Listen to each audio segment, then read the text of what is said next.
Happy New Year, everyone, and I hope you all had some nice holidays. I certainly did, especially when Santa reunited me with an old friend.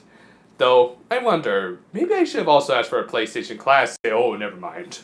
Anyway, let's start off the new year by talking about some more Precure, which is pretty much all this channel does these days. I really should get around to changing that banner. During the holiday season, Toei finally got around to finishing up their Star Twinkle site. It was slow as molasses when it originally launched, but if you had the patience and the broadband, then you would find that they had some more info on the upcoming season. For today, I'm just gonna provide my honest opinions on the staff they chose, as well as comment on these character descriptions. Let's take a look and see if this season can further extend the reach of what's become one of Toei's biggest cash cows after Super Sentai underperformed last year. Seriously, I feel so bad for all those unsold Power Ranger toys. Starting off with the main staff, we've got Hiroaki Miyamoto in the director's seat. Here, they signed him as the director of One Piece Gold, which, yeah, I've heard is a good movie. I don't watch One Piece personally, but he did also direct a good chunk of the main series. Not all of these episodes, mind you, but based on a quick Google search, at least a couple of Core's works, so he's not inexperienced. He also happened to co-direct the very fun Dream Night special alongside Akifumi Zako, which then conveniently leads us into our next talking point. Yes, Isao Murayama is headwriting another season. Alright, in spite of my many misgivings of the guy, I have also stated on multiple occasions that I do think that Murayama can be a great writer, under the right circumstances. And while this just might be my own personal conspiracy theory, I do think that there were some behind-the-scenes issues of Mahotsukai that hindered his writing. The fact that series director Masato Mitsuka went off the radar after that show seems to be a sign of that. I think that Toei might have some hitmen in their books. Shh. Otherwise, why would they introduce all those form changes for Hachan only to turn her into a 6th Ranger who doesn't take advantage of any of them? Murayama does tend to world build like crazy, but I do think he would at least try to see his plot points reach their logical conclusions. And in spite of Mahotsukai's many faults, I think a lot of us can at least admit it had good concepts, which he seems to be revisiting this season. So, while he's not my personal pick, I am interested in seeing what he can do with this season. Nothing much else to say about the staff. Yuki Hayashi is coming back again, which is nice, I like his work. And yep, Akira Takahashi is the character designer. Which pretty much confirms this guy takes the feathers like Tetsuya Nomura takes the zippers. The voice cast is a mixture of a lot of veterans and newbies, as is often the case with Precure. We've got Emi Narase of the idol group Denpa Gumi Incorporated playing Hikaru, Mikako Komatsu as Madoka. Hey, a simple gear character! Well, don't you love it when things work out like that? Hint hint, nudge nudge.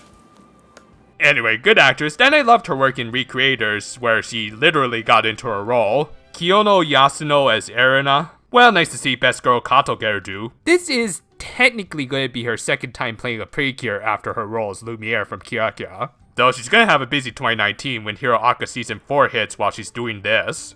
Anyway, good choice based on those 3 characters. Yasuno seems to have a really good range. Lastly, Lala is going to be voiced by Konomi Kohara. Many might recognize her as Skigakie's Akane Mizuno. Me personally, I think of Katsumi Nomura.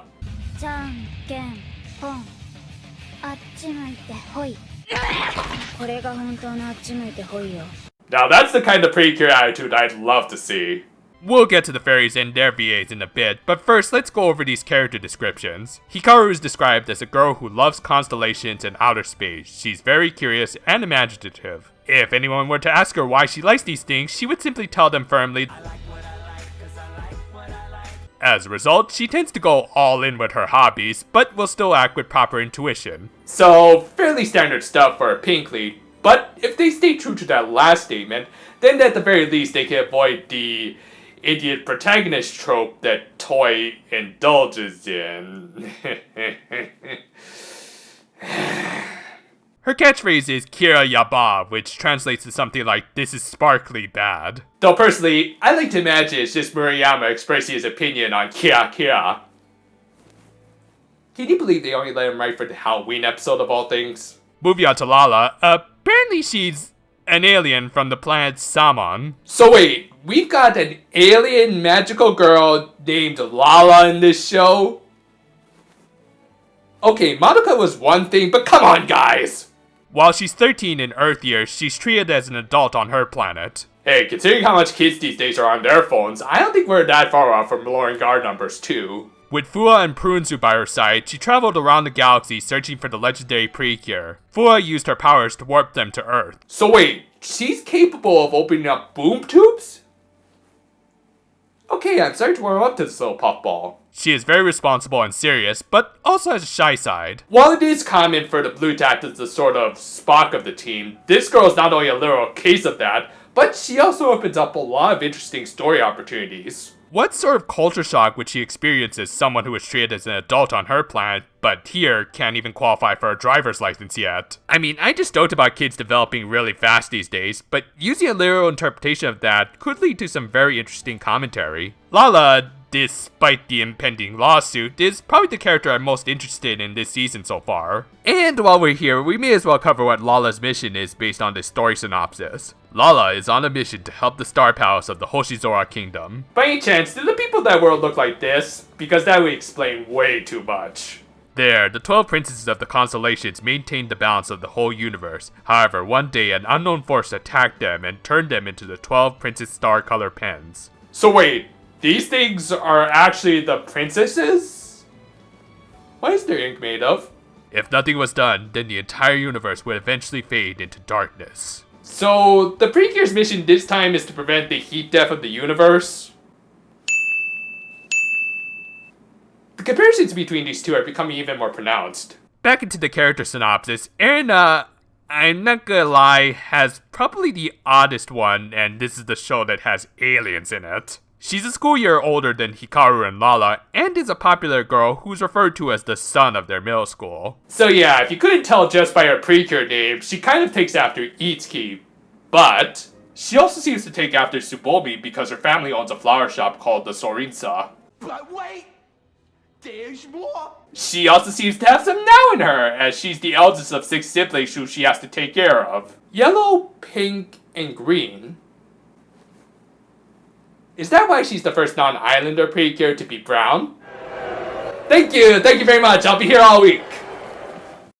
Nah, but seriously, I do kind of like this sort of duality to her character of being a stereotypical popular girl who's actually a hardworking older sister. I just hope they can define her beyond just those moral traits. Last up is Madoka, not Kaname. She's in the same grade as Erina and is very reserved yet hardworking. She's the heiress to a very prestigious family, of which her father is a politician and her mother is a world-renowned pianist. Madoka herself excels at the piano, as well as archery, flower arrangement, and tea ceremonies. These skills earned her a lot of popularity, allowing her to become the student council president.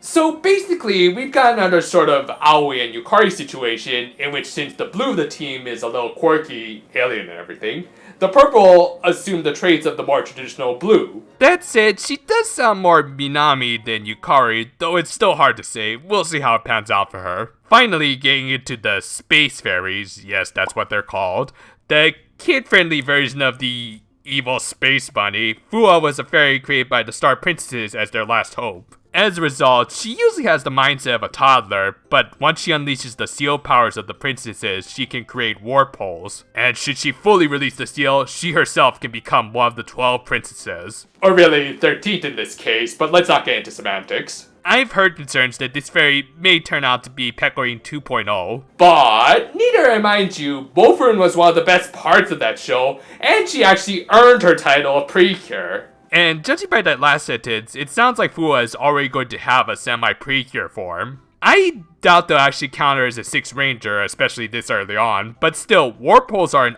awesome superpower, so color me interested in this hopefully good incubator. Her voice actress will be Hina Kino. Wait, Hinakino? Hanako? So, they're going to have 2 of the main characters of Asobi Asobase in this show? Well, great, now I'm only going to be able to hear this. Though, if Fua does become a normie hater, then I will call her the greatest fairy of all time. Last up is Prunesu. He served under the 12 princesses and is now the guardian of Fua. His special ability is shapeshifting, which Makes sense, because on closer inspection, he actually looks more like a Dragon Quest slime. Either that, or Dogu from Neptunia.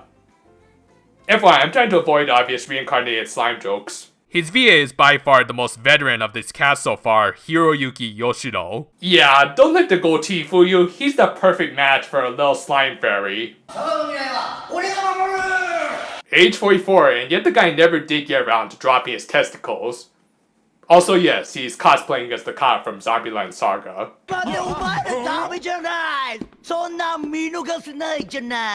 Also, one last thing to note, the site provided what he looks like outside of his little UFO thing, and holy hell! Why would you give us slime tentacles? You're basically combining the two monster types most associated with those sorts of anime. I realize these things exist in the games I mentioned, but why would you include them in a kid show for goodness sake? But yeah, that's pretty much all I have to say about Star Twinkle for now. My general thoughts on it are actually pretty good, especially with many of these high concepts. Between the fairies who can open up warp holes to the mission of our heroines need to travel the stars in order to prevent the heat death of the universe, it's all pretty epic. And I hope they take it as far as they reasonably can on a TV anime budget. While our heroines sound a little bog standard for now, they have solid bases for some very fleshed out characters, especially Lala. My main concern now is how well Murayama will be able to keep his own imagination in check. I just hope he'll try to keep a balance between world and character building. Let's see how well this troublesome anime will follow the law of cycles. Yeah, I don't care if that was a little bit forced, I'm sticking with it. But what are your guys' thoughts? Is this a good cast and crew? And does this plot intrigue you at all? Or at the very least cause traumatic PTSD? Leave your thoughts in the comments below, and until next time though, farewell for now my friends, and I think I'm gonna start working on my next script.